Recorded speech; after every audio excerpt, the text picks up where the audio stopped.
Philip Lombard has the most mysterious past of anyone on the island. He is a world traveler and a former military man who seems to have served as a soldier of fortune in Africa. In the epilogue, one of the policemen describes him as having been mixed up in some very curious shows abroad. The sort of fellow who might do several murders in some quiet out-of-the-way spot. He comes to Indian Island after Isaac Morris hires him, supposedly because Mr. Owen needs a good man in a tight spot. Clearly a dangerous man, Lombard carries a gun and is frequently described as moving like a panther.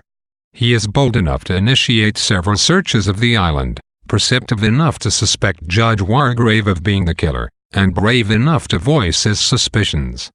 Lombard is also honest. He owns up to his past misdeeds. When the recorded voice accuses him of leaving 21 men from an East African tribe to die in the bush, Lombard cheerfully admits to it, saying there was only enough food for himself and a friend, and so they took off with it. The other characters cannot bring themselves to admit their own guilt, but Lombard has no such qualms. Lombard does display a weakness, however, that ultimately brings about his downfall, his chivalrous and old-fashioned attitude toward women. In the first group conversation about the murders, he suggests excluding the women from the list of potential suspects, since he considers them incapable of homicidal behavior.